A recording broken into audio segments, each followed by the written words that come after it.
meditación interior y el silencio que te van a llevar al descanso místico. Yo cuando leí dije, qué curioso, ¿no? Una mujer de una vida pastoral tan activa que utilice la palabra místico. No son opuestos, son complementarios. Si ella dice una persona que hace 1000 cosas, si no tiene oración interior, esa conversación constante con el Señor, y si no hace silencios en su vida, no puede hacer todo lo que hace. No va a llegar a un lugar de descanso místico, le llama ella. Así que les digo esto porque es importante aprovechar los tiempos de silencio, meditar las preguntas. Las preguntas simplemente son un instrumento, no tienen que contestarlas todas, ni muchísimo menos. Simplemente son instrumentos que los ayuden a ustedes a hacer su propio trabajo interior con las palabras que yo voy a compartir con ustedes en esta mañana. Las meditaciones están inspiradas en 2 textos y en 2 pinturas. Y la primera meditación es sobre la Anunciación y la segunda es la adoración de los Reyes Magos. Y vamos a trabajar con esas 2 imágenes, ya que la reflexión va a estar basada en la contemplación de esas imágenes. Nosotros comenzamos el Adviento la semana pasada. El Adviento no es un tiempo muy largo en la liturgia de la iglesia, es el tiempo litúrgico más corto, acompañado después de otro tiempo corto, que es el tiempo de Navidad. Son 2 tiempos diferentes. Yo sé que en muchos lugares ya hay nacimientos o arbolitos de Navidad. En algunos países, sobre todo Puerto Rico, no hay Navidad. En República Dominicana no hay Navidad, porque no hay Adviento porque todo es Navidad. Ya empieza la Navidad, Navidad y Navidad y Navidad. Y en muchos lugares aquí también ya. Estamos muy influenciados por el mundo comercial, donde todos los malls, todas las tiendas, todos los Walgreens, todos los Walmarts, y la gente no se da cuenta que todavía no es Navidad. Es Adviento. Y es un tiempo de 4 domingos acompañado de 4 semanas. Es un tiempo marcado por lecturas bellísimas. Aquellos de ustedes que van a misa diariamente o siguen las lecturas de las misas diarias y del domingo, los textos son de los más bellos que hay en el leccionario, porque son textos que nos hablan de temas como la urgencia de la paz, la urgencia de un mundo más justo. Las imágenes de Isaías hablan de estos 2 temas, de caminar juntos hacia Dios. El Adviento habla de esperanza, pero una esperanza no desesperada, sino confiada en las promesas de un Dios que es siempre fiel y un Dios siempre presente. Un Dios muchas veces callado, pero que no deja de ser un Dios real. Cada tiempo litúrgico tiene su propio sabor y su propia espiritualidad. El tiempo litúrgico más largo es Cuaresma y después el tiempo de Pascua. Saben que la Cuaresma que fue mi primera visita aquí con ustedes, es un tiempo que habla de introspección, meterse por dentro, examinarse por dentro, de evaluar la propia vida de uno. Es un tiempo que comienza con cenizas, donde habla de nuestra propia muerte y de la muerte de nuestro ego en nuestro diario vivir. La Cuaresma habla de arrepentimiento, de petición sincera de perdón, de adquirir los mismos sentimientos de Cristo Jesús. En la Cuaresma pedimos perdón a Dios por nuestras faltas de misericordia, nuestras faltas de compasión, que hemos contribuido directa o indirectamente a que el mundo sea menos pacífico y menos compasivo. Pedir perdón por las acciones, palabras o silencios que hemos hecho y que han contribuido al dolor de tanta gente. Y es un tiempo de, por ejemplo, se lee un texto maravilloso, Isaías 58, donde Isaías habla del verdadero ayuno que agrada a Dios. No sé si recuerdan ese texto o lo conocen. Texto que nos sacude profundamente. Pero todos los tiempos litúrgicos de la iglesia, especialmente estos que yo he mencionado, Adviento y la Cuaresma, nos invitan a hacer un viaje interior, entrar en el corazón de cada uno de nosotros, vernos como somos, vernos como estamos viviendo y dejarnos ver por Dios también. Porque son tiempos donde uno baja las defensas, uno no tiene murallas ante Dios, ni tiene muralla con uno mismo. Pero lo mismo que uno entra en el corazón, y recuérdense, volviendo a un tema de la Cuaresma, porque quiero empatar un poco las dos cosas ahora al principio, el texto que se lee el miércoles de ceniza es la llamada a volver al interior. Lo que haga tu mano derecha, que no se entere la izquierda, no sea como los hipócritas, fariseos y escribas que iban anunciando sus caridades con trompetas por las calles. Si vas a hacer ayuno, no te desfigures el rostro, no pongas cara de hambre. Jesús dice, lávate, ponte perfume, que la gente no sepa que te estás muriendo de hambre. No lo hagas como lo hacen los fariseos, que anunciaban a todo el mundo, estoy ayunando, estoy ayunando. A veces a mí mandan gente a la parroquia, nota, estoy ayunando, padre, digo, ay, mira qué bonito, qué fariseo todo, ¿no? A mí qué me interesa que estás ayunando. Es un problema, eso es algo muy íntimo, algo muy personal y algo muy profundo.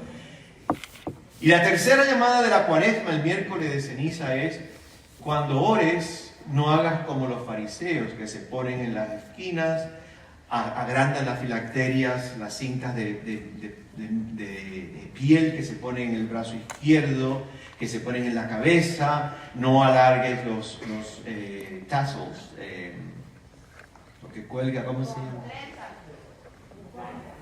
Lo que cuelga las cortinas de abajo, ¿cómo se llama? Los flecos. No alargues los flecos del manto, como hacen los fariseos, para que vean que están orando. Ve a tu cuarto, ¿te recuerdan? Cierra la puerta y quédate a solas con Dios. Que tu Padre, que lo ve todo en el silencio, te bendecirá. Todo tiempo litúrgico es una invitación a volver a Él. Pero lo mismo que uno abre la puerta para entrar al interior, también tenemos que abrir la puerta para después salir de vuelta a nuestro diario vivir y a nuestra vida cotidiana. Porque si nos quedamos solamente con la dimensión de estar adentro, vamos a sufrir tarde o temprano de lo que yo llamo el complejo del Tabor. Qué rico es estar aquí, hagamos 3 tiendas y no bajemos a la realidad. A la realidad hay que volver, si no nuestra religiosidad se convierte en un tema de escapismo, de angelismo, que no nos pone los pies en la tierra, no nos pone los pies en nuestra vida diaria, en el sufrimiento del mundo, y entonces ahí sí hay un problema, porque vivimos desencarnados y nuestra fe no afecta a nada ni a nadie, sino que sirve simplemente para alimentar lo que algunos especialistas hoy llaman narcisismo espiritual. ¿Sabes lo que es narcisismo, verdad? Cuando la gente dice qué linda soy. Y el narcisismo espiritual es decir, qué bueno me siento por dentro, pero que nadie me lo quite. Entonces, claro, si tú no quieres que nadie te lo quite, quédate en el Tabor. Vaya para el cielo. No bajes. Porque cuando bajes y yo baje del Tabor, ¿qué va a pasar? La vida diaria, lo cotidiano. Y tenemos que lidiar con eso. O sea, este retiro, este momento de reflexión esta mañana, que no sirva solamente para decir, qué lindo habló el Padre, qué bueno es estar aquí, ay, ahora yo tengo que volver a mi casa. Bueno, que después que salgas de aquí y yo y volvamos a Miami, los mayamenses, digamos, pues qué bueno volver a casa, porque hay algo que ha crecido en mí, hay algo que ha tocado mi interior, hay algo que me ha transformado por dentro. Vamos a comenzar entonces propiamente ya la primera meditación. En el Adviento hay 3 personajes claves, todos los Advientos. Nos acompaña el profeta Isaías, nos acompaña ya a comenzar de este fin de semana Juan el Bautista, y ya a la segunda mitad casi entrando a la tercera parte del Adviento, aparece la figura bellísima de la Virgen María. Las dos meditaciones que yo he preparado, me las preparé para mí, esta es parte de mi Adviento, y he tomado la figura de la Virgen Madre. Creo que es una imagen muy importante de María. María en el Adviento nos recuerda dos temas: espera y ten confianza. No desesperes, confía y espera en un Dios que jamás nos va a fallar, y un Dios que jamás nos va a dejar solo en el camino. No es garantía de que no va a haber espadas que atraviesen tu corazón como atravesó el de ella. No es garantía que no vas a sufrir, es garantía de que Dios camina en nuestro sufrimiento y nunca nos deja solo en mitad ni de las risas ni de las lágrimas. Eso es lo que la figura de María hoy nos va a acompañar en estos dos textos. La primera es la Anunciación y la segunda aparece ella, pero las figuras son los Reyes Magos, porque es el texto de la adoración de los magos en el Evangelio de Mateo. La Anunciación es en el Evangelio de Lucas. Vamos a comenzar cantando, creo que ustedes lo deben saber porque es un canto de Adviento muy conocido, Santa María de la Esperanza. ¿Lo conocen? Santa María de la Esperanza, mantén el ritmo de nuestra espera, mantén el ritmo de nuestra espera. ¿La conocían? No, pero lo vas a aprender. Se lo aprenden hoy. Vamos a hacer un momento en silencio en el nombre del Padre y del Hijo y del Espíritu Santo. Pedimos la presencia de la Madre María del Adviento, que ella en esta mañana toque nuestros corazones con el amor de madre y de mujer, y que ella nos ayude en este caminar de la vida a nunca perder ni la confianza ni la capacidad de la paciencia, que es virtud de la espera. Yo voy a cantar la estrofa y entonces que diga el versículo, y yo canto una estrofita, volvemos a repetir el versículo. Santa María de la Esperanza, mantén el ritmo de nuestra espera, mantén el ritmo de nuestra espera. Vamos a intentarlo. Santa María de la Esperanza, mantén el ritmo de nuestra espera, mantén el ritmo de nuestra espera. Nos diste al esperado de los tiempos, 1000 veces prometido en los profetas, y nosotros de nuevo deseamos que vuelva a repetirnos sus promesas. Santa María de la Esperanza, mantén el ritmo de nuestra espera, mantén el ritmo de nuestra espera.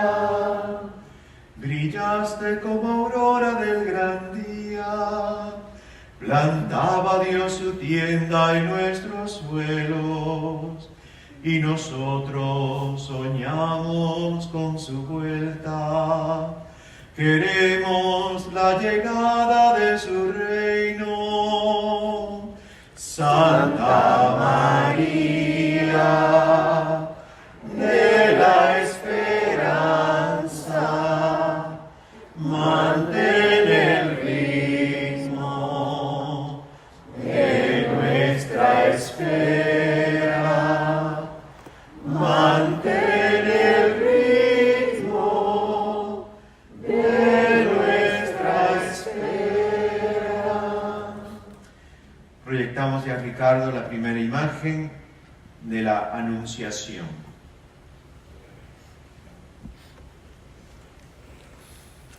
Os invito a tomar un momento en silencio donde contemplamos esta pintura de Fra Angelico, pintor dominico de Florencia.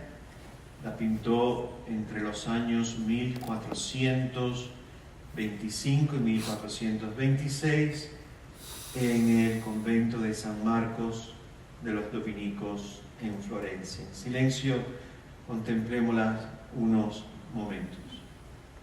Mientras leo el texto bíblico, ustedes continúan con su mirada en la pintura.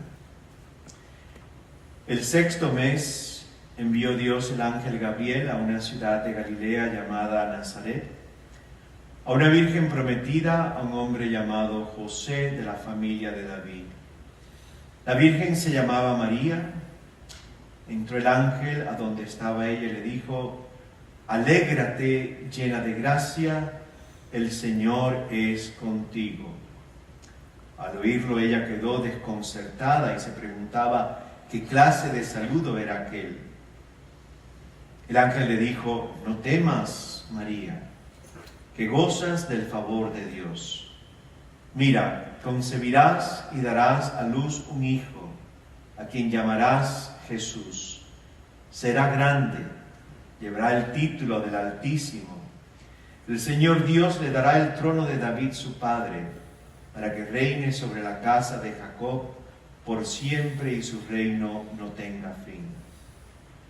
María respondió al ángel: pero ¿cómo sucederá eso si no convivo con un hombre? El ángel le respondió: el Espíritu Santo vendrá sobre ti y el poder del Altísimo te cubrirá con su sombra. Por eso el consagrado que nazca llevará el título de Hijo de Dios.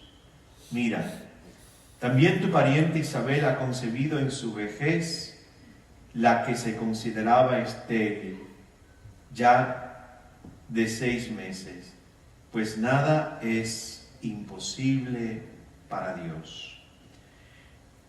Y respondió María: yo soy la esclava del Señor, que se cumpla en ti tu palabra. Y el ángel entonces se fue y la dejó.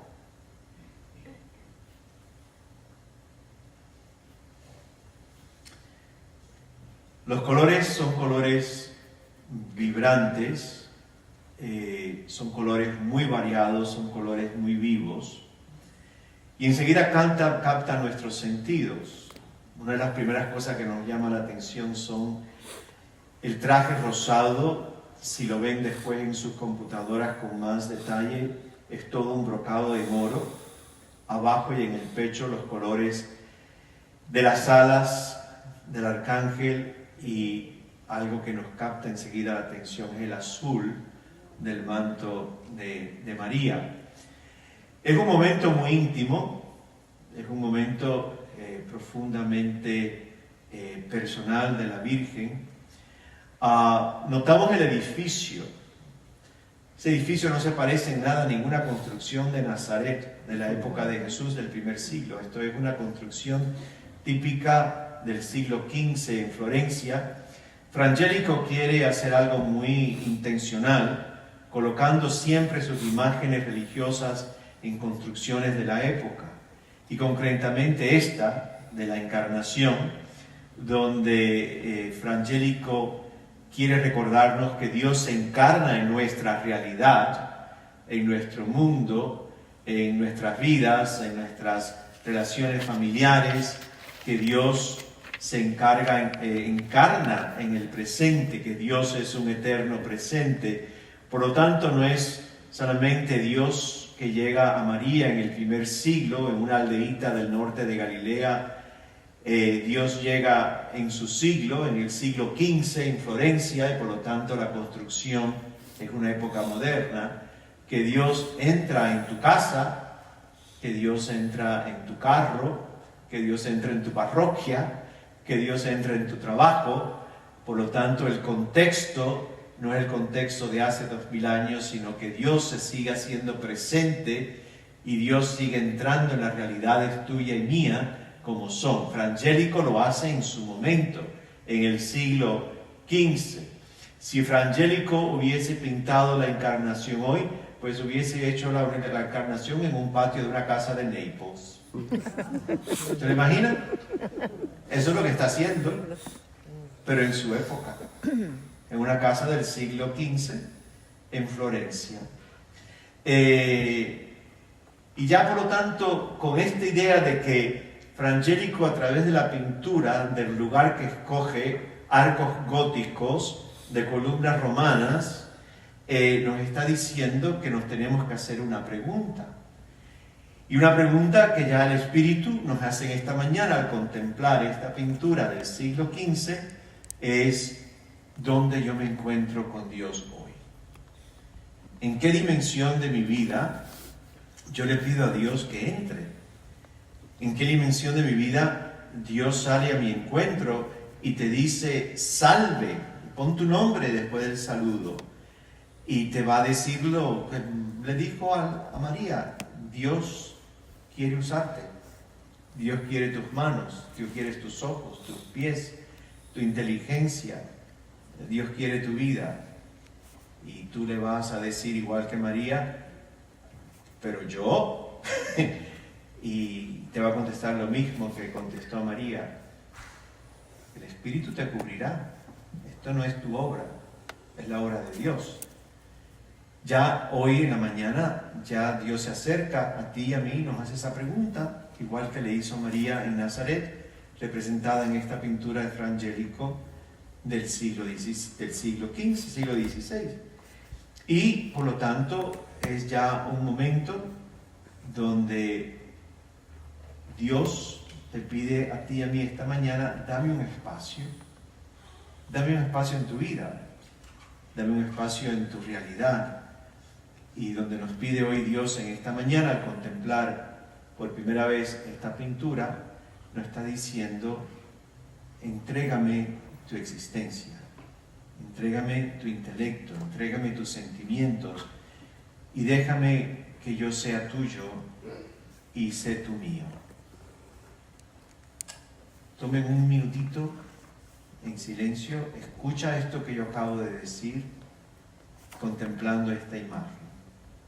Que Dios, en tu realidad y la mía, te está diciendo: déjame entrar, déjame ser tuyo, para que tú seas mío. Contemplemos la imagen escuchando esas palabras. Fíjate en el gesto de María. Su cuerpo está inclinado un poquito, no es mucho, pero está inclinada un poquito hacia adelante. Es una mujer totalmente atenta a lo que tiene delante de ella. Es una actitud de una escucha muy, muy profunda. Todo en esta imagen, María, es atención ante la figura del ángel. Tanto el arcángel como María tienen los brazos cruzados, señal de respeto, señal de oración, señal de que hay algo sagrado ocurriendo en este momento. La pintura comunica oración, comunica silencio, comunica encuentro, escucha, miradas. María inclinada ante el misterio, la palabra que empieza en ella a tomar carne en su vientre. Una actitud que está dispuesta a recibir, no hay una actitud de defensa, de rechazo, es una actitud de alguien que escucha, obediente, mansa ante lo que Dios va pidiendo. Nos habla de una mujer que no se queda con nada para ella, una mujer que es totalmente toda de Dios, en un gesto tan sencillo como sus brazos, la mirada mirando al ángel y no directamente al ángel, como que está mirando algo más profundo, que está meditando algo más profundo, que está recibiendo del ángel. Pero lo más importante en este texto, esta pintura, te van a sorprender, ¿eh? Parezco un maestro de escuela. La cerca. ¿Alguien se había fijado en la cerca? Levante la mano quien sí fue a la cerca. ¿Y por qué? Porque la cerca de Naples está encarnadísima en la realidad. Aparte de porque la cerca se recuerda a la cerca de Naples, ¿por qué no le llamaron la atención la cerca? Porque está como en el aire y recta. Está como en el aire y recta. Claro que todavía no había en esa época mucho la cuestión de perspectiva, pero pareciera que está en el aire, pero no lo está. Pero entiendo por qué lo dices. Miren, en el arte del medievo tardío y ya en el Renacimiento, esto era un tema religioso, la cerca. Se llamaba el Hortus Conclusus. ¿Ya? Qué fino habla el padre. Bueno, Hortus se traduce como jardín y se traduce como huerto. La palabra conclusum significa cerrado. De ahí viene la palabra conclusión. Estoy dando una charla, digo, la conclusión va a ser que significa se acabó y el padre terminó. El Hortus Conclusum era un tema que aparece en las pinturas medievales, donde casi siempre en mitad del huerto la que aparece es María. Búscalo en la internet cuando lleguen a la casa si no tienen nada que hacer. Hay toda una espiritualidad alrededor del huerto cercado y lo que significaba en la pintura religiosa. Es el tema principal que rodea al núcleo de la pintura, que es el tema de la Anunciación.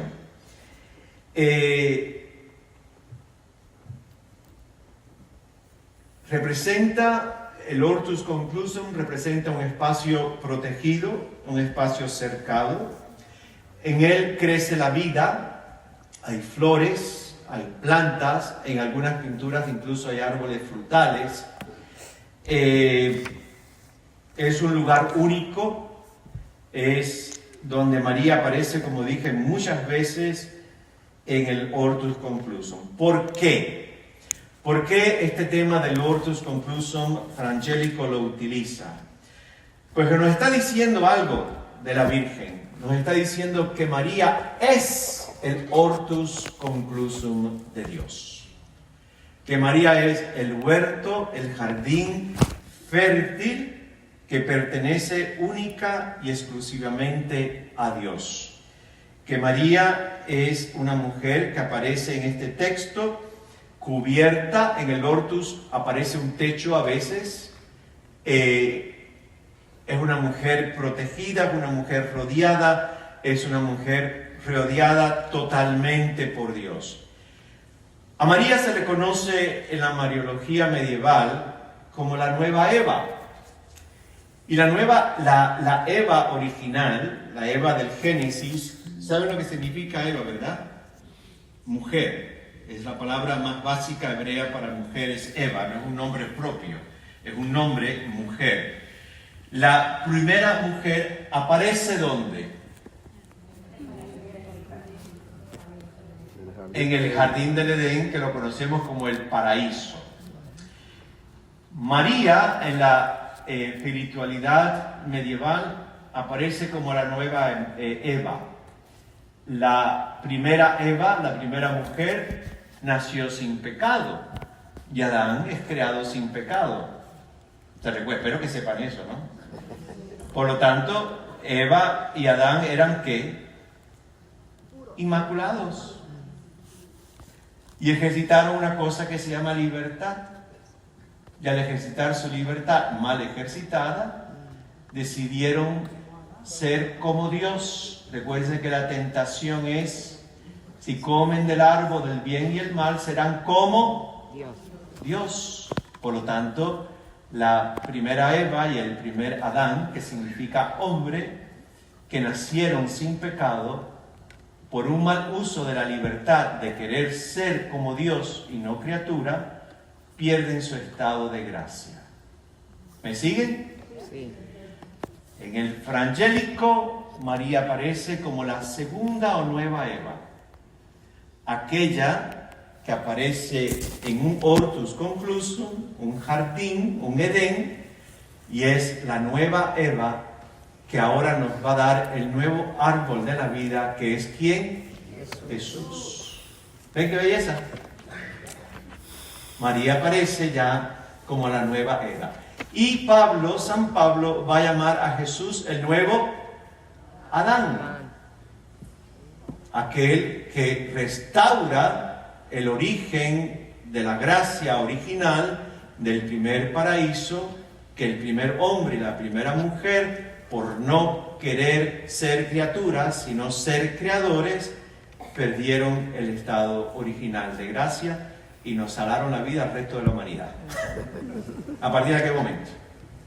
María, que el lunes vamos a celebrar la fiesta de la Inmaculada, nos recuerda que al ser la nueva Eva en el nuevo paraíso, hortus conclusum, nos dice que es posible, aunque parezca increíble o imposible, que es posible poder volver a un estado bastante cercano al estado original, tuyo y mío, que fue de pecado o de gracia.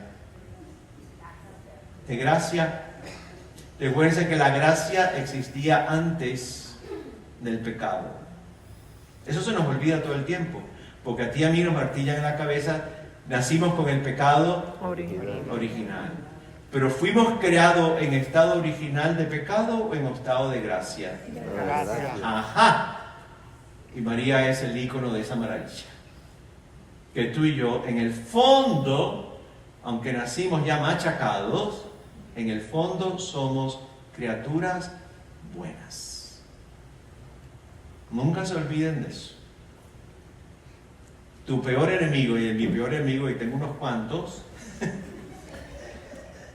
en el fondo son buenos. Eso es muy difícil, de creerlo. Pero que en el fondo hay una bondad dañada, golpeada, pero no destruida. Y esto es esencial en el entendimiento del ser humano en la antropología católica. En la antropología católica, el entendimiento de cómo es el ser humano desde la teología de la Iglesia católica, el ser humano sigue siendo una criatura buena, golpeada, limitada y rota, pero no destruida. Y María hoy nos recuerda en la Anunciación de que ella nos restaura a través del don de su vida para la encarnación, que el nuevo Adán nazca entre nosotros. La palabra obedecer es importante. La palabra obedecer no es simplemente decir sí, sí, sí. La palabra obedecer viene del latín obedecere, que significa escuchar.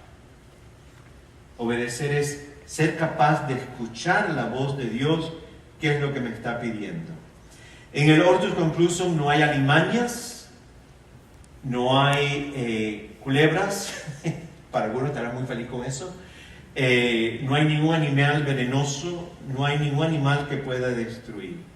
En el hortus conclusum María aparece como una mujer totalmente protegida de Dios, guardada para Dios, donde en ella se cumple la famosa frase de Santa Teresa de Jesús: solo Dios basta. No hay nada que pueda dañar su relación con Dios, su confianza en Dios. El Adviento nos invita, mis hermanos y hermanas, a caminar con ella. Nos invita a que tú y yo nos convirtamos también en hortus conclusus. Nos invita a que tú y yo seamos jardines fértiles donde solo Dios habita. A veces nos sentimos tan agobiados, tan cansados, tan ansiosos, tan preocupados, porque en el espacio interior tuyo y mío hay tantas cosas que hemos dejado que se nos cuelen que perdemos la paz. Y esta imagen del Hortus Conclusum, el huerto donde aparece María con el ángel, nos invita a que nos preguntemos hoy también cuántas cosas, cuántas personas, cuántos problemas tengo metidos por dentro que han tomado el papel central de mi existencia.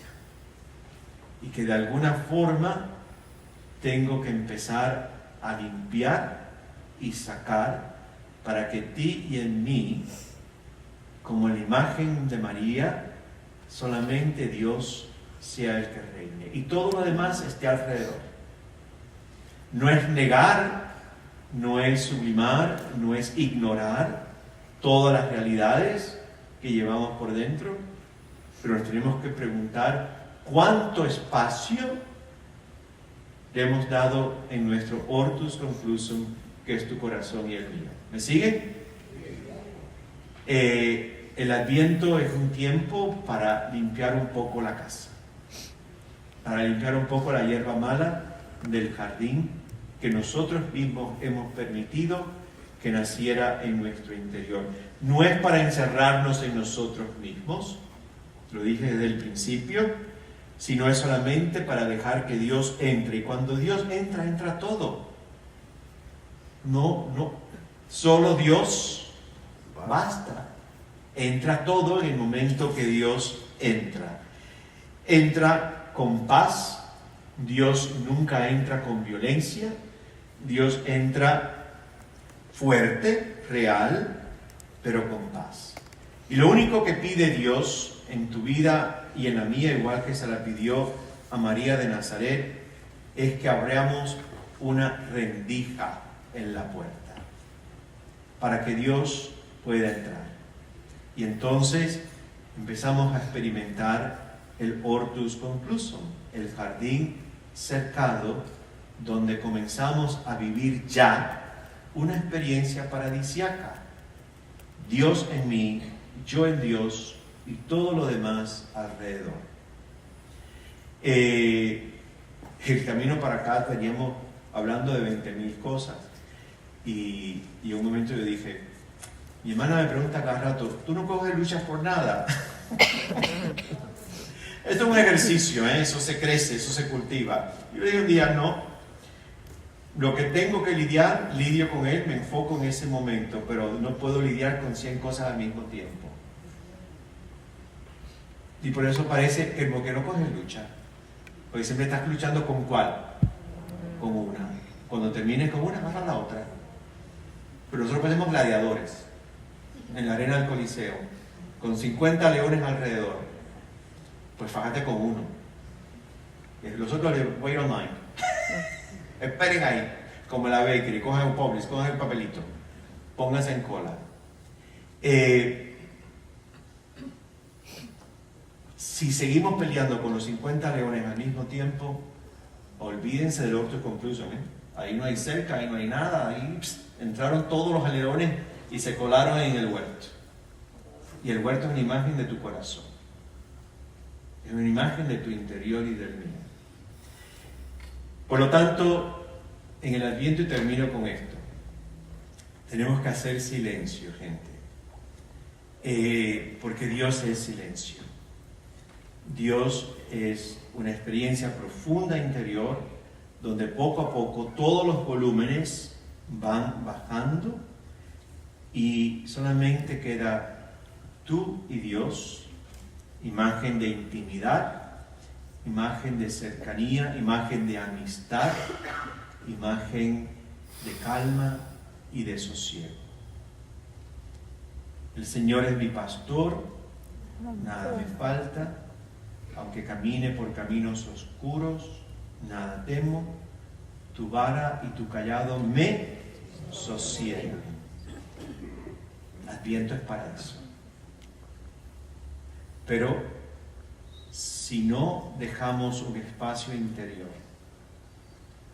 para que sea un hortus conclusum, un jardín cercado donde crezca la gracia y volvamos a recuperar un poco el paraíso, nos vamos a volver locos si seguimos viviendo como vivimos. Así que vamos a hacer ahora, Gladys, un tiempo de reflexión individual.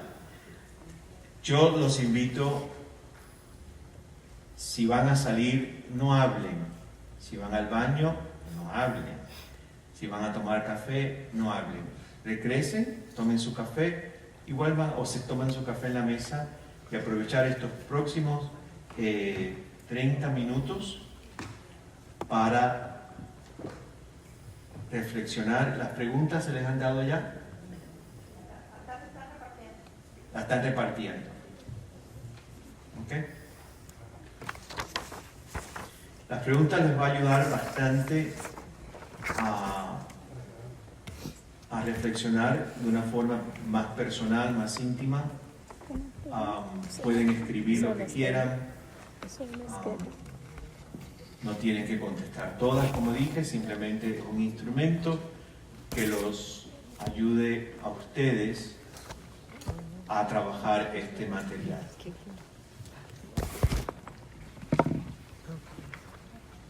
Pueden volver, contemplar la imagen, la pintura,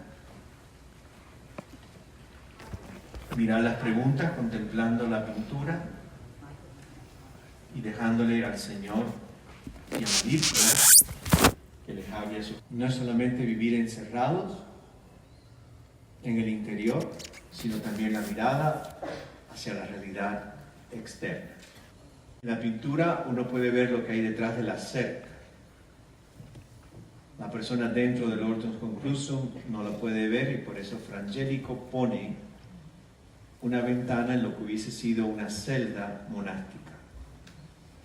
El monje, aunque vive una vida interior profunda, tiene que tener una mirada también hacia el exterior. Dos muy conocidas y preservadas. La primera está en el Museo del Prado en Madrid. Si un día van a Madrid, vayan a verla. Y se pueden sentar allí todo el tiempo que quieran contemplándola. Les aseguro que van a salir de allí transformados por la experiencia. La segunda es más difícil de pasar tiempo porque está pintada en la pared de una de las paredes grandes de lo que fue el dormitorio de la comunidad dominica en el convento de San Marcos en Florencia. Ya no es convento, es un museo muy bien presentado y puedes ver no solamente esa pintura, sino otras pinturas de Frangélico, las diferentes celdas de los dominicos en aquel momento. No hay tiempo para preguntas, pero yo sé que una de las preguntas sino la más normal que surja es: Padre Pedro, ¿y cómo yo construyo mi hortus conclusum en mi interior? Miren, no hay fórmulas mágicas. Si lo hubiera, lo hiciera millonario. Pero no hay fórmulas mágicas para construir el hortus conclusum interior. Les puedo decir lo que a mí me ha ayudado. Dos cosas. A mí en la parroquia me dicen Padre Silencio, porque siempre estoy hablando de la necesidad del silencio. Me encantó ver que de la Madre Carlini habla del silencio como esencial para una persona que está haciendo mil cosas y todas buenas, dice ella, mil cosas y todas buenas. El silencio, cómo se cultiva el silencio en nuestra cultura hoy en Norteamérica. Lo veríamos hablando en el carro. Una opción mía personal, no la tienen que hacer ustedes. Pero por ahí va la cosa. Yo hace 42 años no tengo televisión. No decidí, nunca realmente tuve televisión en mi cuarto entrar al seminario, pero cuando entré al seminario decidí no llevar televisión. Hace ya 38 va a ser en mayo ordenado, y más 42 años yo no veo televisión. Tengo una computadora. Vi una película, un documental que yo dije, yo tengo que tener control de la computadora. Yo no tengo social media, no me van a encontrar en social media. No soy youtuber, aunque me quieren hacer youtuber, yo no soy youtuber. Vi una documental que se llama The Social Dilemma, no sé si lo conocen. Decidí manejar toda la cuestión de la computadora con mucho cuidado. Básicamente, ¿qué es lo que quiero decir con esto? Hagan un buen management del intake. ¿Puedo decir palabras así en inglés que todo el mundo entiende? Si no entiende, googlea. Del intake de información. Hoy los ruidos no entran solamente por los oídos. Los ruidos entran por lo que leemos. Al lado de mi parroquia hay un parque, se llama The Women's Park, muy bonito. No es un parque grandote ni nada de eso, un parque buen tamaño para caminar. Hay un lago artificial, le das la vuelta al lago y es casi una milla, no llega una milla, casi una milla. Cuando yo empecé a caminar, me di cuenta de que cuando terminaba de dar 4 vueltas estaba más cansado mentalmente que al principio, hasta que me di cuenta de que yo caminaba con el celular chequeando los emails. Y bueno, el padre va a tropezar y caerse. No, es bien plano. Entonces tú estás con el celular y como tienes un ojo en el celular y el otro aquí, porque estamos haciendo multitasking, pues no me iba a caer. Hasta que dije, no, si yo vengo a caminar, ¿yo vengo a qué? A caminar. Cerré el celular, ya no leo emails, ni leo artículos mientras estoy caminando. Me ayudó muchísimo a estar presente a lo que estaba haciendo. Y ahí fue cuando me di cuenta que en el lago hay peces, y hay una cantidad de patos y de aves y de... Aquel momento estaba lleno de iguanas. Yo sé que a gente no le gustan las iguanas, a mí me fascinan los animales prehistóricos, me fascinaban las iguanas, me parecen maravillosas, pero como hubo ahora una caza de iguanas, ¿saben eso, verdad? No sé si aquí también, pero en Miami-Dade se hizo un hunting de iguanas. Yo no sabía que no eran especies de la Florida, y no son especies de la Florida. Son invasoras, yo no sabía eso. Y me di cuenta que había iguanas, me di cuenta que había coteas, patos, una cantidad de diferentes tipos de patos, garzas, ardillas, gente. Porque cuando estás caminando, mirando el celular, tú no sabes quién te pasa por al lado. ¿Cómo cultivar el Hortus conclusum? Unplug. Tienes que hacer un unplugging, desconectar de la pared el chucho. Literalmente. Literalmente y metafóricamente. Simbólicamente.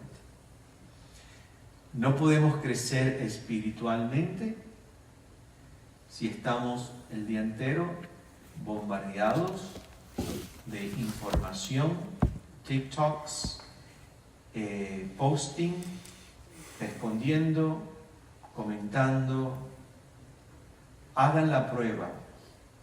En la documental Social Media ponen al mismo tiempo una familia que tiene 3 hijos. Una de 12 años, totalmente adicta a las redes, donde la niña empieza a sufrir emocionalmente, depresión, porque le dicen que her ears are big, o es orejona. Empieza a alterar la imagen en el teléfono, ojos, labios, nariz. quiere crearse una imagen en el teléfono. El otro vive con el hermano totalmente conectado en cuestiones de conexiones afectivas, romances, noviazgos. El papá en la land, la madre la que está más consciente, no puede manejar la situación. La película es muy buena, que la vean si tienen muchachos teenagers, que la vean con ellos. Y no es una película, es un documental. Social Dilemma. Entonces, hoy en día, esto, fíjense en la imagen, 2 personas, silencio, la cerca, todo eso es una imagen espiritual. ¿Me siguen, verdad? No es solamente una pintura. Hay toda una imagen, un mensaje espiritual ahí. ¿Cómo hacerlo, Padre? Bueno, take breaks durante el día de toda esta invasión de información y de crear necesidades. Hablando con la gente que vio el Social Dilemma, y tú no has visto que tú estás viendo una cosa y te empieza a salir un anuncio de lo mismo y lo mismo y lo mismo, hasta que finalmente, porque la pregunta era how do they make money? Bueno, llegas después de ver 15 veces la crema que te va a quitar las arrugas, porque hay mucho de eso, de eso no sé si lo han visto, que hay muchísimo. Terminas comprando la crema que te va a quitar las arrugas y te la vas a gastar la plata, te va a poner la crema y las arrugas siguen saliendo. Parte hoy muy fundamental del social media es crear una necesidad, convencerte que tienes una necesidad y convencerte si adquieres el producto, la necesidad se va. Unplug de todo eso.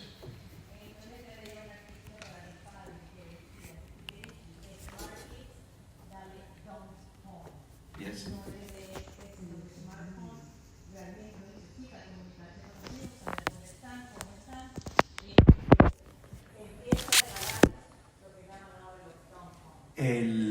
Una amiga mía que es counselor en un colegio privado de Miami muy grande, esa es la recomendación que le da a los padres. Comprar el teléfono más básico, donde no tengan acceso a social media. Esto es serio, Estamos lidiando con una situación ya de emergencia en nuestra sociedad con este problema. Pero esto es la antítesis de esto. Entonces, ¿cómo cultivar un corazón en silencio? Tienes que tomar breaks al día de todo esto. Si vas a caminar, caminas. Si vas a estar orando, oras. Apaga. Y trata en lo posible por no llevar siempre a la meditación los problemas. En la oración va a haber momentos en que yo puedo presentarle al Señor mis problemas, pero yo no puedo convertir mi intimidad con Dios en una lista de problemas. Porque no hay intimidad entonces con Dios. Lo que hay intimidad ¿con qué? Con los problemas. Ese es mi consejo, gente, de cómo cultivar un poco el hortus conclusum en nuestras vidas. Desconéctense. Aquí me imagino que hay gente que está en social media, me imagino que hay gente que no está en social media, pero no importa. Todo nos llega de todas maneras. Porque en el carro veníamos, y yo nada más que leo las noticias que me envías tú, una vez que venía en el carro. Y mi hermana, la hermana la tengo que manejar con mucho cuidado. Porque ahí manda pobre de todo. Un chino que se lo comió un oso en la China y mira cómo le masticó las orejas. ¿Qué me importa? Porque nos alimentamos de la morbosidad. Entonces, ¿cómo tú vas a alimentar la morbosidad y tener al mismo tiempo una vida espiritual? Explícame. Entonces, Hortus Conclusum requiere silencio. Y el silencio ya no es por aquí. El silencio ahora es visual.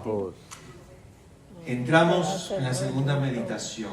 Espero que esto les esté ayudando a algo, ¿no? Sí. Espero. Si no, Que le devuelvas el dinero.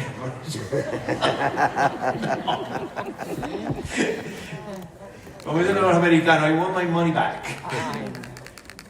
Segunda meditación, hagamos lo mismo. Vamos a contemplar esta pintura. Esta ya no es Frangélico, este es Giotto. Giotto es 100 y pico años antes de Frangélico, un pintor que pinta muchísimos temas franciscanos. ¿Alguien ha ido a Asís, aparte del grupo que fue a octubre? Okay. En la Basílica de Asís, las pinturas en la Basílica inferior son de Giotto. En la segunda, la Basílica superior, son de Cimabue. Y Giotto pintó otras iglesias en Italia. Hay una iglesia que está totalmente pintada por Giotto hasta el techo.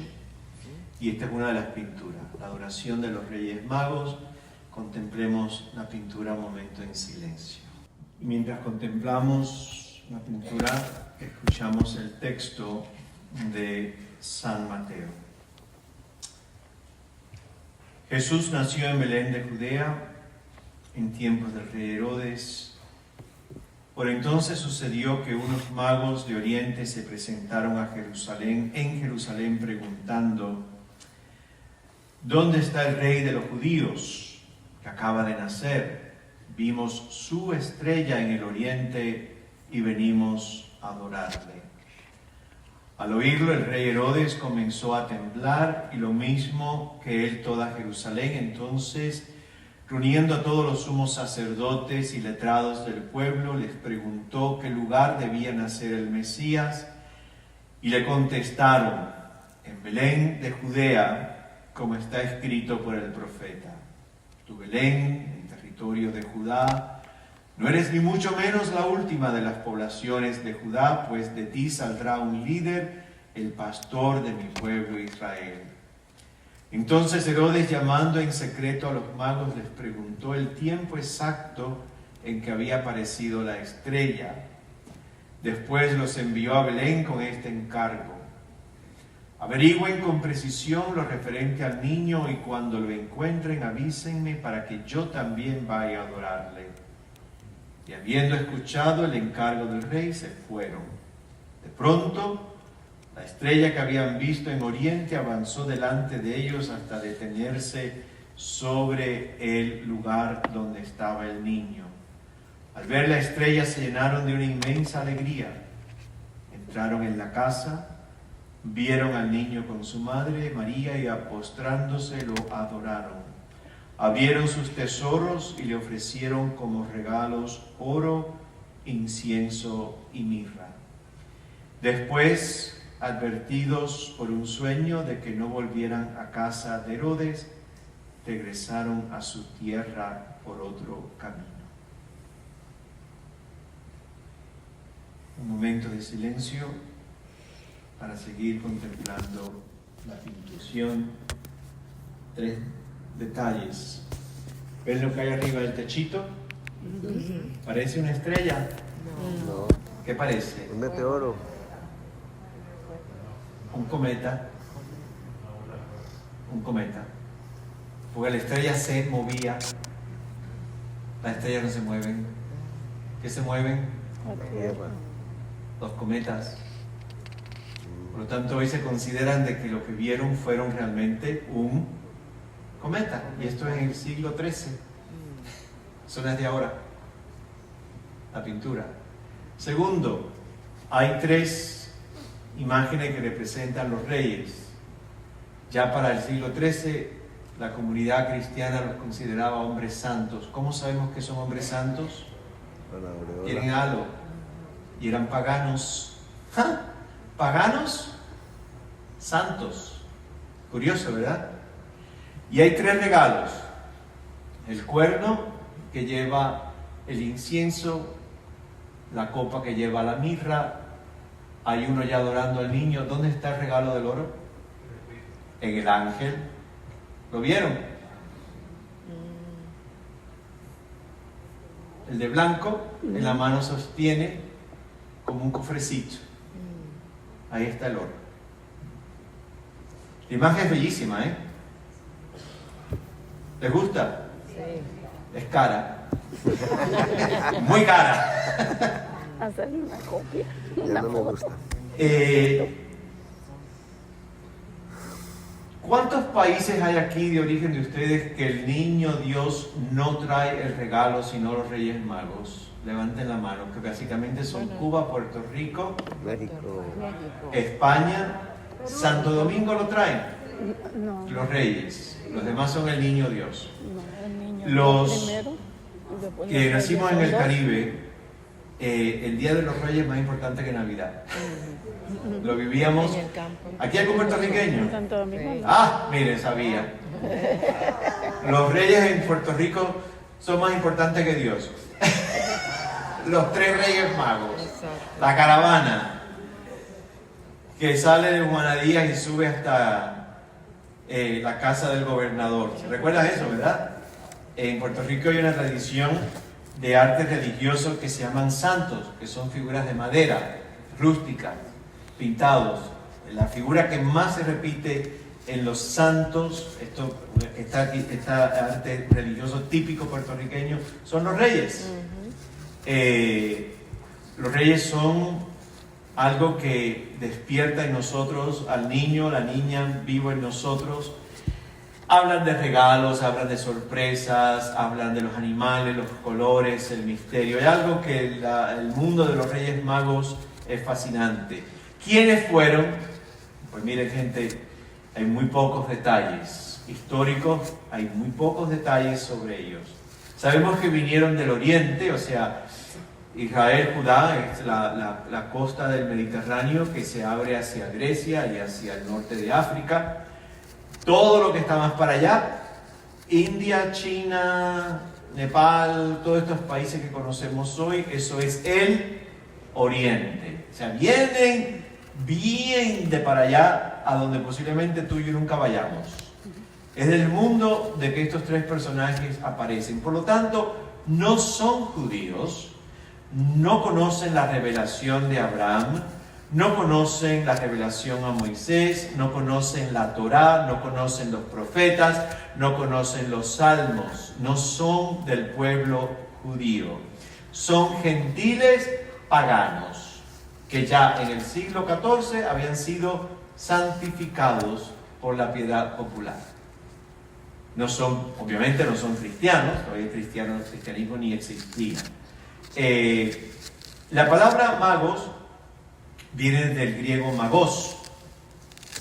¿Qué era un magos en el mundo antiguo? Un magos en el mundo antiguo pues eran hechiceros, brujos, personajes envueltos en lo oculto, eran adivinadores, eran auguristas, leían el futuro.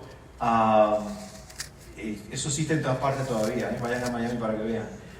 No sé aquí en Naples, pero bueno, allá, sobre todo con la última ola de los cubanos recién llegados en los últimos 10, 15 años, te leen el coco, te leen esto. En Perú hay algún peruano. En Perú te leen la hoja de coca. En Cusco te leen hoja de coca. Algunos lugares leen la borra en el fondo de la taza de café. ¿Conocían eso también? En Dominicana. También te leen la palma de la mano. Pues un magos era eso básicamente. Pero un magos también eran astrólogos. ¿Y por qué eran astrólogos los magos? Porque miraban al firmamento para leer en el movimiento de los astros y de las estrellas el futuro y la interpretación del presente. O sea, no eran babalaos, no eran hechiceros, eran hombres que la ciencia de ellos indicaba que si tú conocías las estrellas y conocías el movimiento de los planetas, por muy básico que fuera, porque no había telescopio, lo que había nada más que era con los ojos, tú podías interpretar hechos que iban ocurriendo en la tierra en el presente y que iban a ocurrir en el futuro. Por lo tanto, no solamente son astrólogos, eso era Walter Mercado, son también astrónomos, que son dos cosas diferentes. El astrónomo es el que conoce los planetas y las estrellas. Yo tengo un amigo que es astrónomo por vocación, o sea, no lo ha estudiado, y es fascinante. Él toma la fotografía, tiene como 3 telescopios que toman fotos y me enseñan la foto, mira lo que pasó, mira. Es increíble, es realmente un mundo fascinante, el mundo de lo que ocurre en el espacio. Como tú dices, Padre, suficiente por lo que tenemos en la Tierra, ¿no? Pero bueno, de vez en cuando parte de la contemplación es el mirar un poquito hacia arriba. Porque precisamente estos personajes paganos, gentiles, astrólogos, tienen también una mirada hacia lo alto, con lo que eso significa. Tienen la mirada también en lo que está más allá de su realidad inmediata. Ya esto es una pista de que nos ayuda a entender cómo estos personajes, con instrumento tan rudimentario y básico como son los ojos y algún cristal que posiblemente de aumento hubiesen descubierto, con tonos paganos pueden ir intuyendo que algo increíble ha ocurrido en el universo. Porque miraban, porque contemplaban, porque discernían, porque interpretaban. Son hombres no supersticiosos, son hombres sabios, inteligentes, científicos. Los astrólogos, astrónomos del momento eran matemáticos, eran filósofos y eran pensadores. No estamos lidiando con cualquier, los cubanos dirían ñame con corbata. Una yuca que le ponen una corbata y ya dice que es inteligente. No. Estamos hablando de gente sabia, inteligente y de ciencia. Esto es muy importante. Aman y conocen los cielos. Para ellos la creación les habla de Dios, les comunica algo de Dios. Perciben que hay algo de Dios en eso que contemplan, aunque no lo conocen plenamente. Los 3 magos de Oriente los conocemos también como los sabios de Oriente. Yo digo que siempre son unos hombres que conocían el Salmo 8 mejor que tú y que yo. ¿Saben cuál es el Salmo 8? A ver. Traer una tierra, no sé qué. Señor Dios nuestro, qué admirable es tu nombre en toda la tierra.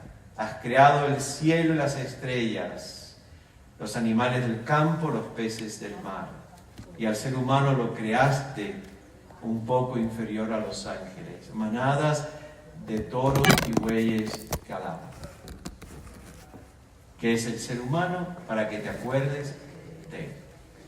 Pues estos sabios, sin conocerlo, vivían ya el Salmo número 8.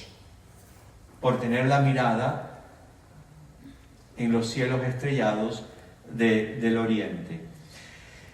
Eran paganos, pero ya Dios iba filtrando el corazón de estos individuos, iba plantando lo que los padres de la iglesia lo conocen como la semilla de la palabra, plantada en el mundo pagano a través del conocimiento y de la filosofía y de las ciencias. San Pablo en la carta a los Romanos dice que Dios preparó el mundo judío para la llegada del Mesías a través de la ley de Moisés. Y por eso él dice, una vez que llegó ya el Mesías en Cristo Jesús, la ley queda abolida, pero nos preparó con la ley. Y dice, y al mundo pagano lo preparó a través de ¿qué? De la creación, en su capacidad de admirarse ante las criaturas, pero convirtieron a las criaturas en dioses. Igual que el pueblo judío convirtió a la ley en algo de piedra y no algo que aflojara el corazón, el mundo pagano en su admiración por la creación convirtió también a las criaturas en dioses. Pero él dice, la escuela que Dios utiliza para preparar a su pueblo, a la humanidad, para recibir la palabra de Dios encarnada, Para el judaísmo fue la ley y para nosotros los gentiles fue la creación. La gran paradoja de la vida de Jesús de Nazaret, que su pueblo judío, que lo había preparado Dios con la ley, no lo acepta ni lo reconoce. Y los paganos son mucho más abiertos, y los gentiles, para recibir la buena noticia que es Cristo Jesús, la palabra eterna del Padre. Los sabios de Oriente son, por lo tanto, el recuerdo y representan que hay un uso positivo de la inteligencia para conocer a Dios y crecer en el conocimiento de Dios. Que Dios no es solamente sentimientos ni afectos, Dios pide también conocer a través de la razón, de la ciencia, del saber, y que a través de ese conocimiento y de esa ciencia, poco a poco, también tú y yo podemos ir descubriendo quién es Dios en nuestro caminar. Pero un hombre y una mujer sabio, inteligente, de ciencia, también tiene que ser una persona humilde, profundamente humilde. Tiene que dejarse guiar y dejarse llevar. Los reyes o los sabios de Oriente se dejan guiar, se dejan llevar por aquello que están contemplando. La persona que cultiva su razón y su inteligencia, si no se deja guiar, si no es lo suficiente humilde para dejarse llevar, sufre eventualmente de un ataque de soberbia que nos puede cegar y que nos puede perder. El hombre y la mujer que utiliza la razón, la ciencia y el conocimiento tiene que tener también la suficiente humildad para decir: siempre hay más. No lo puedo saber todo ni entender todo. La persona que llega a entender y creer que lo sabe todo o entiende todo, no ha entendido ni ha sabido nada. Los reyes se van abriendo poco a poco al infinito, ahora encarnado en Jesús, porque se dejan llevar poco a poco, porque no entienden plenamente y porque aceptan que tienen que dejarse llevar. Los sabios de Oriente nos recuerdan a ti y a mí en este Adviento que somos limitados. Somos seres también finitos, que significa tenemos un fin, que nuestra vida y nuestro tiempo se acaba. Yo he aprendido en el camino, y se lo digo esto como sacerdote, a que cuando digo he encontrado a Dios, tengo que decir inmediatamente y aún me falta. Porque el momento que tú y yo decimos encontré al Señor y no dejas el espacio a que todavía falta, entonces poco a poco ese Señor que he encontrado se va a convertir en ídolo. Porque vas a crear a Dios a tu imagen y semejanza. En vez de ser al revés, tú a la imagen y semejanza de Dios, convertimos entonces a Dios a nuestra imagen y semejanza. ¿Para qué? Para poder manipularlo y para poder utilizarlo. Tenemos que decir, he encontrado a Cristo, pero todavía falta mucho, porque estamos lidiando con un misterio inacabable, un misterio de un amor y de una ternura infinita, donde lo que hacemos es oler a Dios, intuir a Dios, saborear a Dios, percibir a Dios, pero no poseer a Dios. ¿Entienden? Porque el momento que decimos eso, ya la carrera terminó y entonces me doy cuenta que ni he empezado. Tenemos que recordarnos que cuando tú y yo hablamos de Dios, las palabras son extremadamente limitadas. Que Dios es un misterio. Y Pablo lo dice en su forma poética, un misterio en que habitamos, que no llegamos a tocar ni la altura, ni la anchura, ni lo bajo. ¿Se recuerda ese texto de San Pablo? Sí. Por eso Dios permanece siempre siendo misterio. No porque no es conocible, sino que porque no es totalmente conocible. ¿Me están siguiendo? ¿No he perdido a nadie? Ok. Y la imagen de Pablo a mí me encanta porque tú y yo, si pudiésemos estirar los brazos, llegábamos ¿a dónde?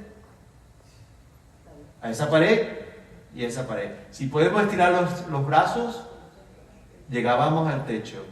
Y si te puedes doblar, puedes tocar el piso. Por lo tanto, estamos en un espacio limitado que se acaba. La altura se acaba, lo de abajo se acaba y el ancho se acaba. Dice Pablo, habitamos en un misterio que no tiene ni altura, ni bajo, ni anchura. ¿Ya entendieron a Dios un poco? Ah, sí, qué bueno. Ya me voy para casa tranquilo. Pero es un misterio no porque no es conocible. Es un misterio porque no es totalmente conocible. ¿Me siguen, verdad? Los sabios lo entienden perfectamente. Por lo tanto, hay que ponerse en camino para ir creciendo en el conocimiento de este misterio. Los sabios también no son tontos. Los sabios no son ingenuos. Los sabios huelen la maldad de Herodes y el texto dice que regresan por otro camino. No quieren volver a un lugar de oscuridad y de tinieblas y del mal. Después que se encuentran con aquello que intuyen, sus vidas cambian totalmente y no quieren volver a un lugar de tinieblas ni de oscuridad. Son personas que han sido purificadas, transformadas y agraciadas por un misterio que descubren encarnado en un niñito en los brazos de la madre, donde José ni pincha ni corta y como siempre está mi santo favorito. No dice ni pío y todo entra por sus oídos. Escucha a Dios. No hay una sola imagen religiosa, pintura, donde José habla. ¿Saben por qué? Porque nunca habló en el Evangelio. Siempre lo que hizo fue escuchar. Encuentran aquello Y obedecen. que ellos intuyen en los brazos de la madre. Han olido a Dios, lo han encontrado, no entienden todavía, vuelven a sus casas por un camino diferente, ya no vuelven a un lugar de oscuridad y de tinieblas, evitan el mal, y lo que han tenido es un tema que si van a misa esta tarde o mañana lo van a escuchar: conversión. Han tenido una profundísima cambio en sus vidas. ¿Cómo se dan cuenta? ¿Cómo se dan cuenta de que algo ha ocurrido? Contemplando los cielos, contemplando el infinito, contemplando estrellas, planetas, mirando, viendo, observando, descubriendo, conociendo. Lo hacen en silencio, lo hacen cuando uno está mirando las estrellas y está solo, no tienes con quién hablar. Lo hacen en un silencio muy profundo. Un camino seguro para descubrir este misterio en que habitamos de un Dios revelado en Jesús es contemplación. Es un espacio que el alma necesita, un ambiente que el alma necesita para la contemplación. ¿Cuál es ese ambiente? El alma necesita silencio, necesita calma, necesita tiempo, intención, dedicación, sencillez de vida, vulnerabilidad, la capacidad de dejarme afectar por lo que escucho y veo, humildad. El alma necesita discernimiento, escucha, necesita responder y necesita muchas cosas. Si el alma quiere crecer en contemplación para descubrir el misterio en que habita, necesita todo esto y mucho más que yo acabo de decir. Los sabios no simplemente miraron, los sabios contemplaron, escudriñaron, embelesados aquello que estaban mirando y se pusieron de camino. Hay varias palabras que nosotros utilizamos, o verbos, me he dicho, que nosotros utilizamos para expresar contemplación, percepción, verbo de percepción. Los magos vieron, pero ¿qué cosa es ver? Vamos a definir ver, Percibir algo sin esfuerzo consciente, sin intención, simplemente algo que entra por los ojos. Vi que hay un reloj allí y vi que hay dos X signs allí en la pared. Tú y yo vemos algo, pero que sin esfuerzo consciente, no tengo intención de ver nada. Vi que hay un paño puesto aquí. Mirar, segundo verbo de percepción. Bueno, ya implica una intención consciente. Ya no es como ver. Quien mira es porque tiene intención y voluntad de poner la vista sobre algo concreto. Vi que hay un reloj y miré qué hora era. Hay una intención de hacer la lectura de eso que vi. Observar, tercer verbo, es ya mirar con atención.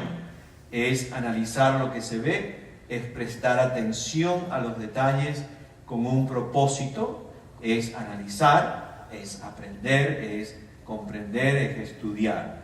Pues la gente que estudia microbiología tiene que comprarse un microscopio y echar agua y tienes que estar ¿qué? Observando. Estás observando el cielo, ves las estrellas que van surgiendo, las galaxias que se van formando, tienen nombres, tienen forma, quieres aprender cuáles son el nombre de las estrellas, cuándo salen en el año, por dónde salen en el año, cuándo más brillan, cuándo desaparecen.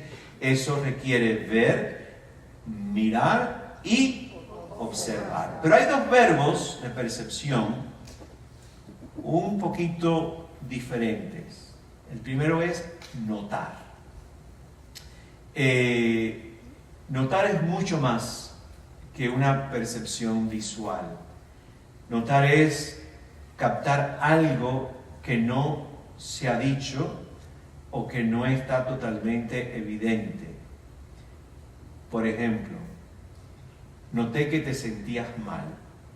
Ni me dijiste que te sentías mal, ni es que te estás cayendo, pero noté que hay algo que no está bien. Eso es notar.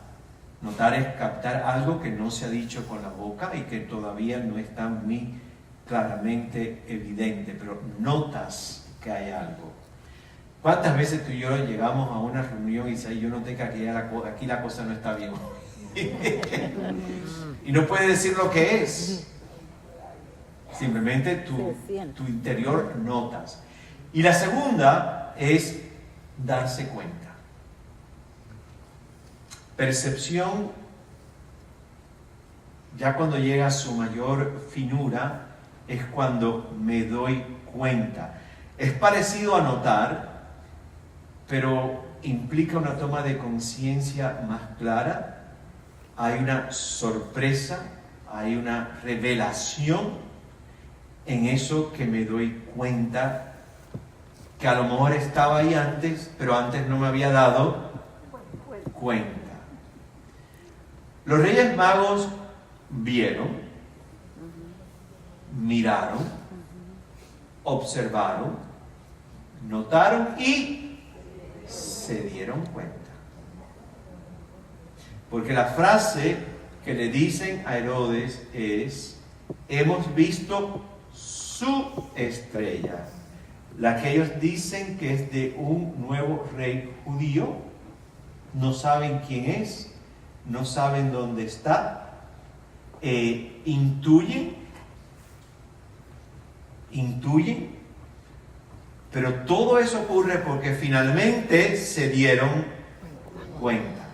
¿Cuántos años habrán pasado los sabios de Oriente mirando el universo, observando el universo, viendo el universo y notando el universo, hasta que finalmente hay algo, un cometa diferente, y se dan cuenta?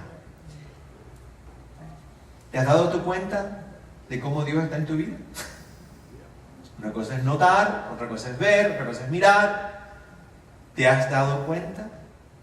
Ha habido una iluminación en tu interior y en la mía que dice que me doy cuenta de que Dios está presente en mi vida. La cuestión está que los reyes finalmente, al darse cuenta de que hay algo nuevo y diferente en aquello que han estado viendo y mirando y observando todos los años de su vida, finalmente entonces se ponen de camino. Lo que han contemplado les ha hablado. Lo que han contemplado ha tocado su interior. Y se ponen de camino. Se desinstalan. Salen de donde están, regresan por otro camino, toman nuevas opciones, pensamientos y sentimientos. Lo que encontraron hizo que cambiaran. No se puede encontrar el misterio divino si no estoy dispuesto a salir de donde estoy. Si se van a quedar con una frase en esta mañana, quédense con esta. Yo no puedo quedarme con Dios, encontrarme con el misterio infinito, si no estoy dispuesto a desinstalarme de mí mismo. ¿Recuerdan la historia de Abraham y Sara y familia y ganado?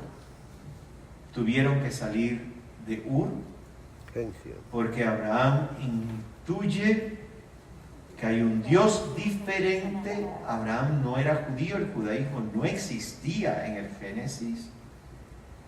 Era un pagano que intuye que hay una voz diferente. Se da cuenta que hay una voz diferente entre todos los dioses de Ur, que le dice: desinstálate.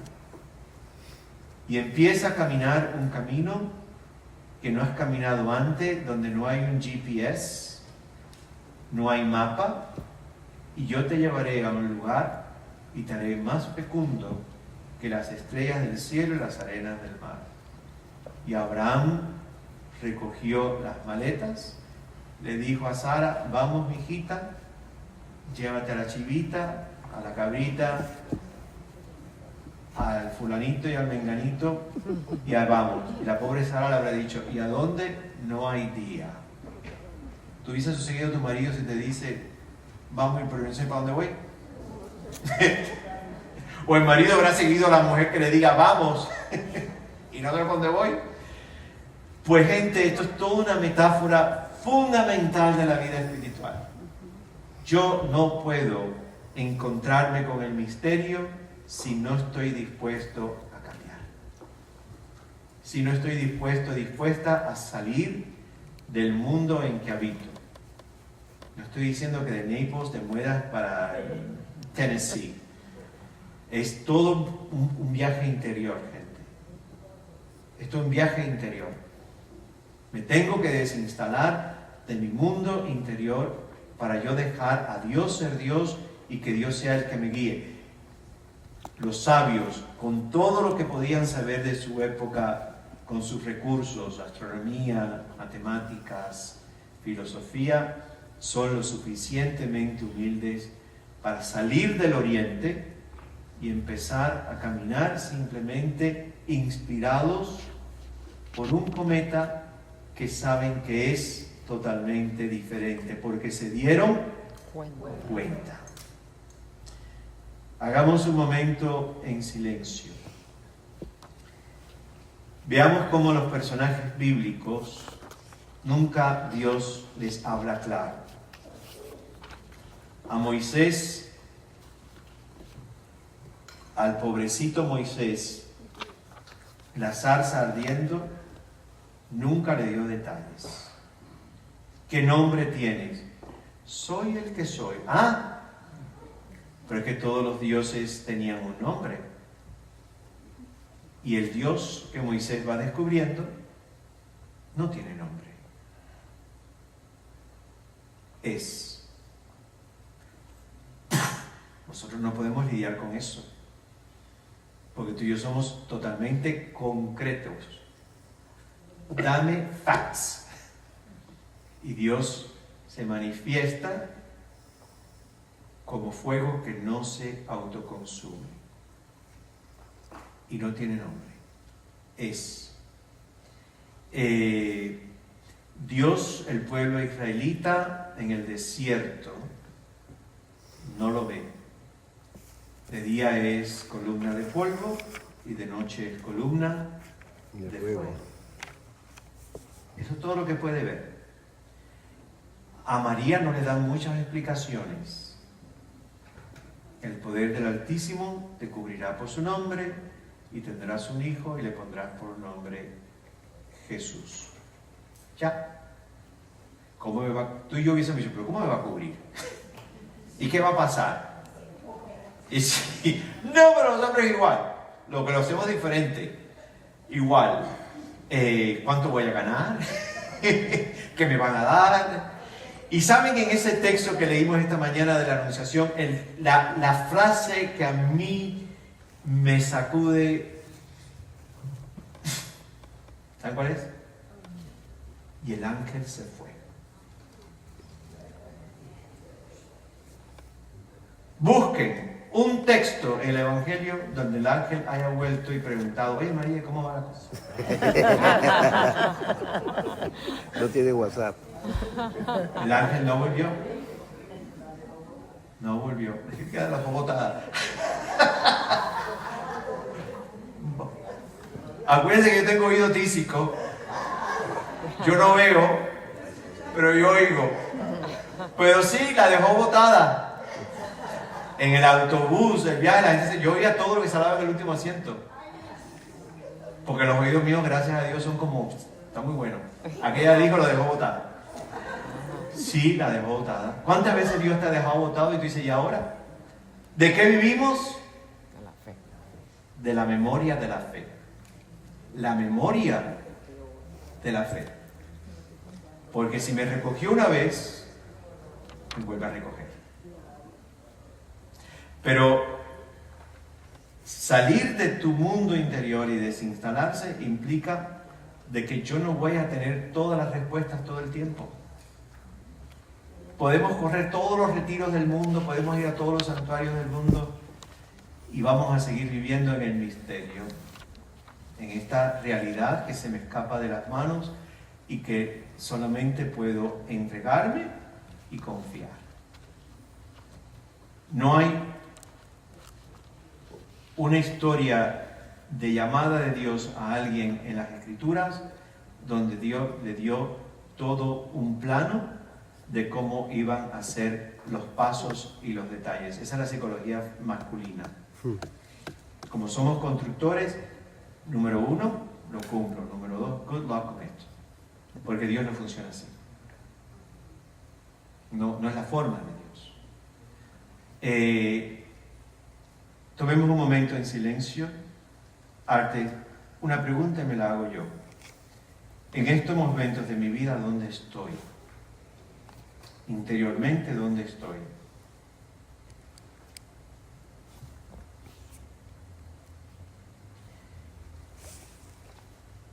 Y un momento en silencio preguntémonos, ¿y de dónde tengo que salir? La historia bíblica y la historia tuya y mía tiene un nombre. Ese nombre se llama Éxodo. Tú y yo constantemente estamos en un estado de éxodo, de salida. Las palabras son importantes. Aquellos que me conocen saben que yo predico mucho con las palabras, con la interpretación de la palabra. Fuera de esas dos puertas, y aquí, dos letreros, aquí se lo tumbaron. Aquí, y la dos de allí tiene un letrerito arriba que dice exit. ¿Qué es exit? Salida. Salida. Vivimos en salida. Tu vida y la mía está en un estado constantemente de salida. No sin rumbo, no dando, Palazos de ciego. ¿cómo se dice? Rumbo, pero no dando tumbos, no dando tumbos. Tenemos una visión. Volvamos a la imagen de María. Hay una visión delante de ella que le dice, por aquí, pero no hay detalles. Por lo tanto, de vez en cuando, y bastante de vez en cuando, me tengo que preguntar dónde estoy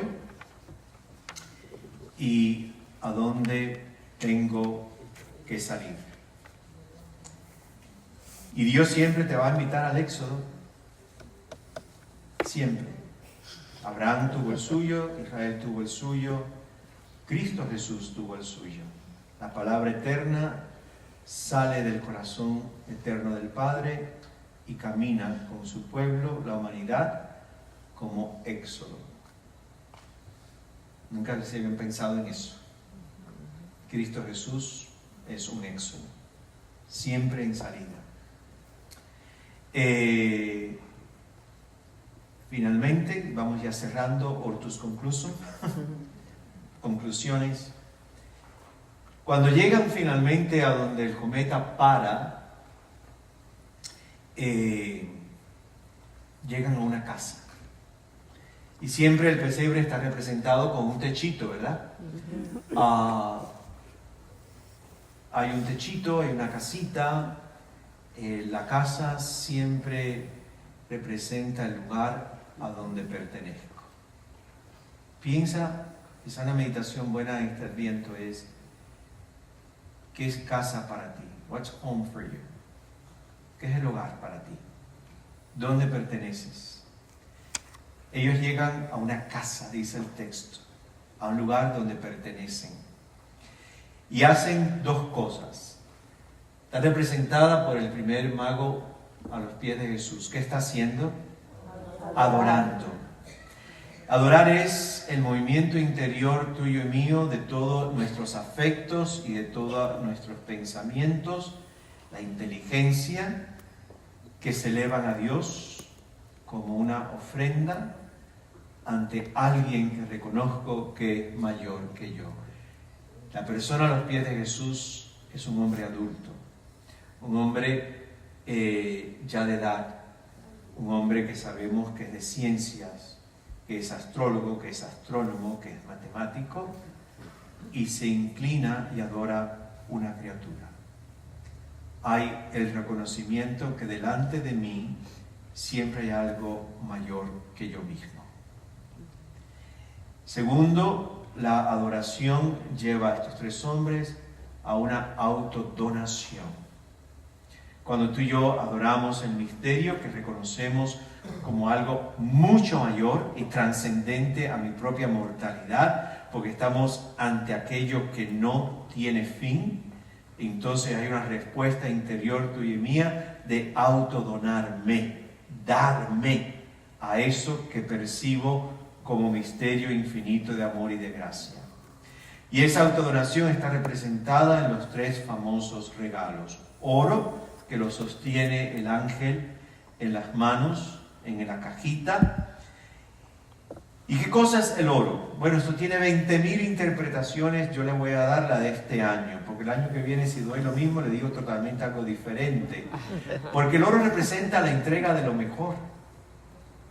El oro representa la entrega de aquello que es profundamente valioso para ti y para mí. Y tomando esta meditación, para mí el oro hoy, en esta meditación, representa la entrega del alma y de la mente. La entrega una vez más de la libertad. Porque cuando tú y yo entregamos nuestra mente y nuestros sentimientos a Cristo, le estamos ofreciendo nuestra libertad. Si leen una oración bellísima que se llama la oración de San Ignacio de Loyola, básicamente es eso. Toma mi voluntad, toma todo mi ser, mi sentir y mi saber. Toma mi ¿qué? Mi libertad. Mi libertad absoluta te la entrego a ti, Jesús. Oro. Incienso. Incienso representa la oración agradable a Dios que se eleva como el aroma del incienso. Santa Teresa de Jesús, que estuvimos en octubre también en Ávila, que fue un día para mí muy especial, para muchos de ustedes también, describe la amistad como que, ¿se recuerdan? La oración. Tratar de amistad a solas con quien sabemos que nos ama. Es la definición de oración que da Santa Teresa de Jesús. Tratar de amistad, cultivar la amistad, ser amigo de aquel que sé que me ama. Y esa amistad la tengo que cultivar a solas. ¿Qué significa solas? Interiormente. El incienso es la ofrenda de mi amistad a Cristo y Cristo que se me entrega también en amistad y corresponde a mi amistad. Y mirra, la menos conocida de las tres. ¿Saben lo que es mirra? No. La mirra es un mineral y muy poco conocido, pero que lo utilizamos muchísimo, no sabemos dónde lo estamos utilizando. ¿Saben dónde hay una cantidad grande de mirra? En la pasta de diente. Se utiliza para ser parte de la pasta dental, la mirra. En el mundo antiguo la mirra era uno de los elementos minerales para la preservación de cadáveres. Las famosas tres Marías del domingo de la Pascua, que regresan a la tumba de Jesús para terminar de preparar el cuerpo, no embalsamarlo, los judíos no embalsaman, sino que en aquel momento lavaban el cuerpo y lo revestían en mortajas empapadas en mirra para que el cuerpo durara lo más preservado posible. Tenían que llevar en las manos una gran cantidad de mirra aquella mañana de la resurrección del Señor. Yo pienso que al ofrecer la mirra, ya que la mirra está conectada a la muerte, los sabios de Oriente están ofreciendo también sus futuros a este misterio encarnado que han percibido a través de darse cuenta de su estrella. Y el futuro último de los sabios de Oriente y el tuyo y el mío, ¿cuál es? La muerte. ¿Quién dijo la muerte? La muerte. Le estamos ofreciendo nuestra muerte. Pero la única forma de ofrecer nuestra muerte a Jesús es si le hemos ofrecido la vida. Y por eso el oro es importante en esta ofrenda. Porque la ofrenda del oro es la ofrenda de mi vida. Si le he ofrecido mi vida, le puedo ofrecer también mi muerte. La ofrece porque le han ofrecido también ya sus vidas a este misterio infinito, Jesús niño en los brazos de María. La mirra expresa el deseo profundo de estar tú y yo con Jesús. Y me vino a la mente cuando escribía esto, la última lectura del tiempo ordinario del Evangelio, que fue la fiesta de Cristo Rey. Señor, acuérdate de mí cuando estés en tu reino. Fue el Evangelio que se leyó este año. Y la respuesta de Jesús hoy es: hoy te prometo que estarás conmigo en el paraíso. El ofrecimiento de la mirra es el gran deseo tuyo y mío de vivir eternamente en el amor y en el abrazo y en la contemplación de Cristo Jesús. Los tres objetos también reconocen quién es Jesús. Reconocen a Jesús como el ungido del Padre que ofrece su libertad en la cruz y en su vida, en su predicación, en sus ministerios. Jesús es el buen olor del Hijo que se eleva al Padre, y Jesús será aquel que ofrecerá su vida como mirra para volver al Padre glorificado. Así que terminamos ya esta parte. ¿Les he ayudado en algo? Sí. No digan que sí para que no le vuelvan. Tenga que pedir el dinero. Pero quiero que se lleven estas dos ideas principales. Ahí van a entregar las preguntas ahora. Las ideas principales de esta mañana. Convierte tu corazón como el corazón de María la Virgen en un hortus concluso, un huerto cercado. Y segundo, en un huerto cercado, como el de María, como María que es huerto cercado, para que solamente en ti habite Dios. Y segundo tema, el núcleo para mí fue: desinstalémonos de donde estemos, porque nuestra vida es un éxodo como la de los sabios de Oriente para encontrar lo que queremos y percibimos. Vamos a ponernos de pie en silencio, terminar con una oración y después nos sentamos en silencio. 20 minutos. Señor Jesucristo, llegaste al corazón y a la vida de tu Madre María de Nazaret porque aceptaste el éxodo que el Padre pedía de ti, tu palabra eterna, tu eterna luz, Dios de Dios. Entraste en el éxodo de la humanidad, mi humanidad, la nuestra, para caminar con nosotros. Recordarnos que jamás estamos solos. Ayúdanos, Señor, en esta mañana cultivar, cuidar nuestro hortus conclusum, nuestro huertito cercado y protegido, donde solamente habitas tú, el Padre y el Espíritu. Te pedimos, Señor, que nos ayudes a identificar y a reconocer cuando estamos demasiado acomodados interiormente. Ayúdanos a ponernos en camino, a desinstalarnos, a intuir que hay más, infinitamente más.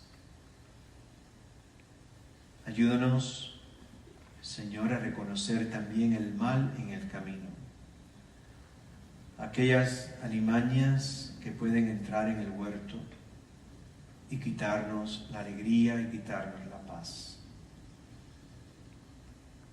Ayúdanos, Señor, a ofrecer, a adorarte, a entregarte la libertad, a ser, Señor, el buen olor tuyo en este mundo necesitado de tanto aroma de bondad y de misericordia. Ayúdanos, Señor, a vivir una vida entregada a ti para que el último suspiro en el momento de la muerte sea también un don para ti. Todo esto lo ponemos ante los pies de María de Nazaret, inclinada a obedecer, que es a escuchar, inclinada para responder aquello que ella fue escuchando. Ayúdanos a cultivar el silencio donde ella Es aquella madre que guarda todo en el corazón, que lo contempla, que lo medita. Ayúdanos a cultivar espacios y momentos donde cuidamos de nuestro huerto interior.